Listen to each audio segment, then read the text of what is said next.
Hello， 各位观众朋友们，大家好，这里是大哈沟中文频道，我是单群胜。我们的节目会在每个星期一播出，记得准时收看哦。今天要来聊一个有点敏感，但大家心里都想过的话题，那就是钱。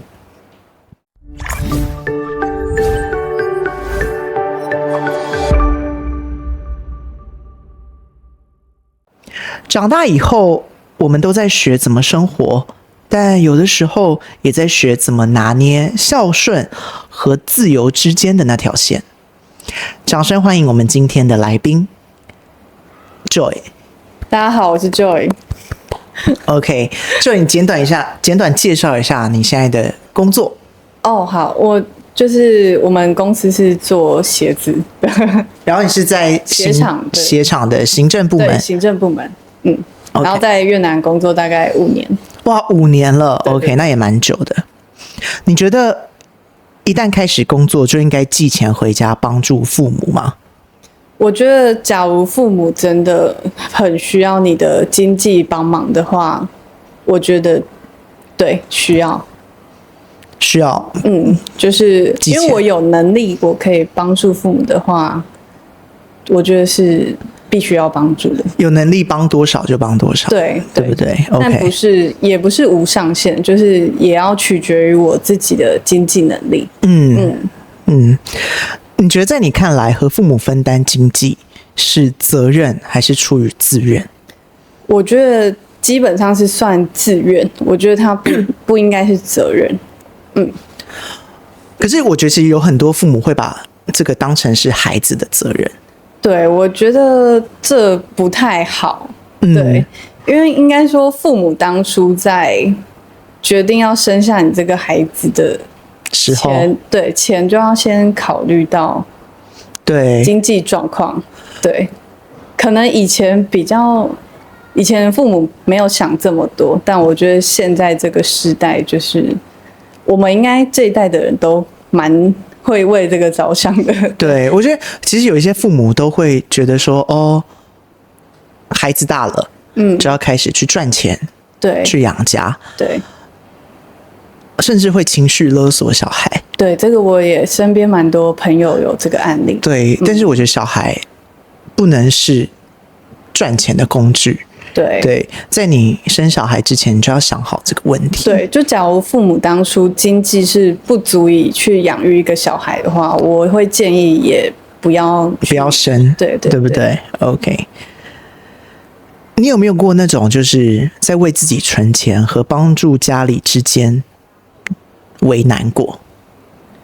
我父母比较不会特地跟我要钱，对不对？所以你会觉得还好，就我很开心，我父母比较开明一点，不太会情绪勒索，所以只有过年的时候会包个红包。对，可是因为包红包是我出自我个人的意愿，我愿意给他们，就是我愿意尽一些我的孝心，虽然不是很大的，但是是我的心意。对 ，OK。那你未来如果有小孩，你会希望小孩子每个月寄钱给你吗？不会。OK， 对，但是他愿意给我的话也是可以。OK， 对，可是我不会强迫他给。对，我觉得有一些父母会因为孩子没有寄钱回家，然后可能打电话骂他们，或者是说，父母为此而感到难过，感到失望。对，你怎么看？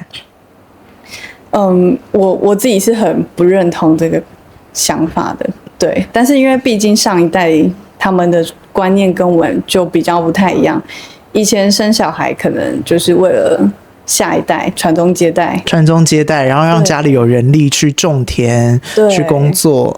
但没有想到小孩他也有自己的生活，可能有自己的生活要过啊，或是自己的目标要努力。对，但是到我们这一代的，假如你同辈有朋友要生小孩，大家都会蛮衡量经济状况，对，衡量经济状况再决定要不要生，就是这个很重要。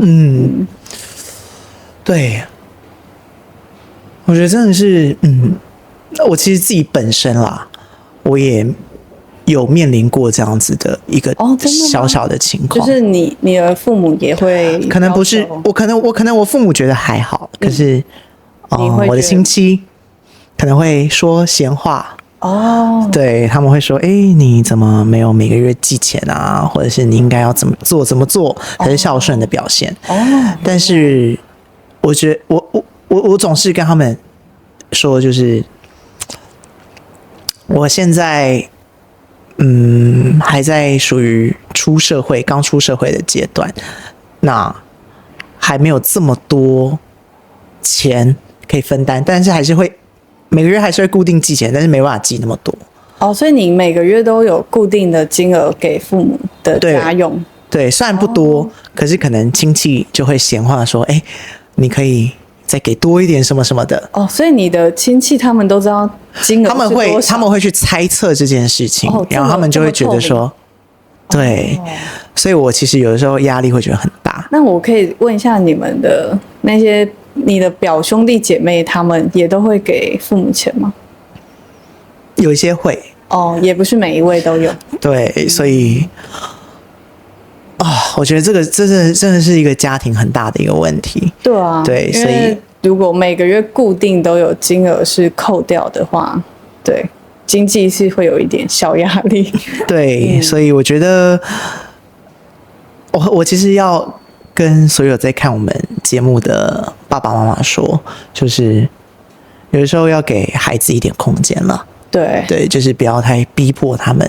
真的，对，因为你知道，其实现在跟以前不一样了。对，现在物价通膨，房价变得非常高。然后之前买房子没有那么贵，对不对？对。然后呢，物价也比较便宜。对，然后他们就比较好存钱，比较好买房子。但现在时代不一样了，对，时代不一样了。可能以前父母觉得存钱很简单，但其实到我们现在真的是蛮难的。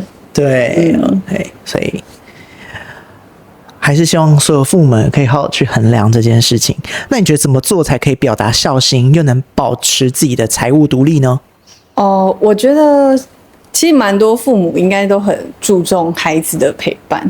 对，你们家应该可能也是，对不对？因为像我们在外地工作，你只要1-2个月没有回家，父母就会问你什么时候回来啊？对啊，最近有要回家吗？对，所以我觉得其实蛮多父母也很注重那个心灵上的。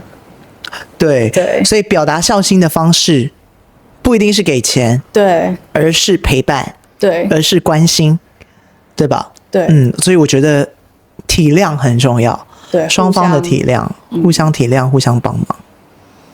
对，所以我们的结论就是，孝顺是什么？孝顺不是寄多少钱回家，而是让爸妈知道你现在过得很好。无论是金钱上的帮忙，还是一句短短的信息说我想你了，我想都能成为父母最想收到的礼物。如果你现在还处于跟父母沟通上的困难，我觉得你可以试着让父母去体谅你，试着用行动去证明你是对的。感谢您收看今天的大哈沟中文频道，我是散群胜，我是 Joy， 谢谢大家，我们下次见，拜拜。